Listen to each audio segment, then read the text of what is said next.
இந்த நல்ல நேரத்திற்காய் கர்த்தரை ஸ்தோத்திரிக்கிறேன். இன்றும் இப்பொழுது வசனம் தியானிக்கலாம். சங்கீதம் 46 10வது வசனம். சங்கீதம் 46 10வது வசனம். நீங்கள் அமர்ந்திருந்து நானே தேவன் என்று அறிந்து கொள்ளுங்கள். ஜாதிகளுக்குள்ளே எழுந்திருப்பேன், பூமியில் எழுந்திருப்பேன். இந்த வசனம் எல்லாம் சொல்லும்பொழுது சிலருக்கு எதிர்ப்பாக இருக்கிறது. சில ஆட்களுக்கு நினைக்கிறார்கள் ஒன்றும் ஏதோ கிடைக்கிறது, பணம் கிடைக்கிறது என்றால் ஒன்றும் கிடைக்கவில்லை. நான் இலவசமாக செய்கிறேன், கர்த்தருடைய நாமத்திற்காக ஊழியம் என்று செய்கிறேன். ஆகவே இந்த நாட்களிலோ கர்த்தரை தேடுவோமாக. தேவனை பற்றி புறங்கூறுகிறவர்களுடைய காரியம் வைக்காமல் போகும்.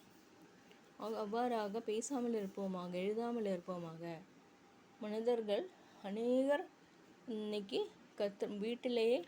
வீட்டில் ஊழியத்தில் வெளியில் எல்லாம் ஆண்டவர் மக்களுக்கு விரோதமாக இருக்கிறார்கள். அப்படிப்பட்ட மனிதர்கள் முன்பாக ஆண்டவர் என்ன சொல்வார்? Be silent, be calm. ஆண்டவர் சொல்கிறார், அமர்ந்திருந்து நானே தேவன் என்று அறிந்து கொள்ளுங்கள். பூமியிலே உயர்ந்திருப்பேன், ஜாதிகளுக்குள்ளே உயர்ந்திருக்கிற கர்த்தராகிய ஆண்டவர். நான் பல வேலைகளும் ட்ரை பண்ணேன், ஒன்றும் வாய்க்கவே இல்லை.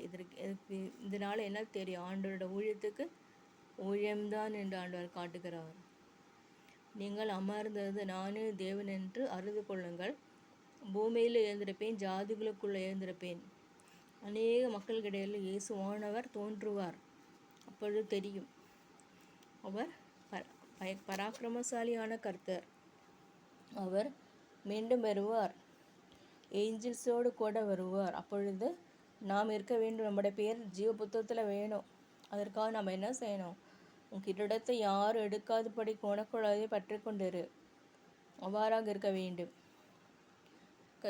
கர்த்தரே பெரியவர், நானே பெரியவர் என்று கூறி அமர்ந்திருங்கள், ஒன்றும் பேச வேண்டாம். சில ஆட்கள் சொல்லுவார்கள், அவர்களுக்கு டேலண்ட் இருக்கிறது, இவர்களுக்கு இல்லை.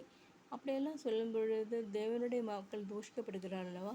நம்ம கர்த்தராகி ஆண்டவர் இயேசுவானவரை பறைசாற்றுவோமாக. நம் வாழ்க்கையில் எல்லா இடத்துலையும் அவரை காண்பிப்போமாக. எல்லா தாழ்த்தப்பட்ட நிலைமையில் இயேசுவானவர் முன்பாக வந்து தோன்றுவார். அப்பொழுது கர்த்தர் ஆசீர்வதிப்பார். நானே தேவன் என்று அறிந்து கொள்ளுங்கள். பூமியில் இருந்திருக்கிற கர்த்தராகிய யெகோவா சபையோத்து சொல்கிறார். யெகோவா சபையோத் அப்படி சொல்லும்போது பேய்கள் பிசாசெல்லாம் ஓடும். இயேசுவான இரத்தத்தை நீங்கள் வெளியிலே பூசுங்கள், அப்பொழுது ஆசீர்வாதம். அவ்வாறாக இருக்கிறது. வாழ்க்கையில் கர்த்தராகி ஆண்டவரை தேடுவோமாக. நாட்களில் கர்த்தராகி ஆண்டவரை பற்றி பாடுவோமாக. சங்கீதம் 46 10. நீங்கள் அமர்ந்திருந்து நானே தேவன் என்று அறிந்து கொள்ளுங்கள். ஜாதிகளுக்குள்ளே எழுந்திருப்பேன், பூமியில் எழுந்திருப்பேன்.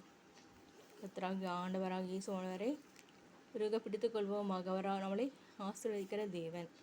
ஆமீன், ஆமீன்.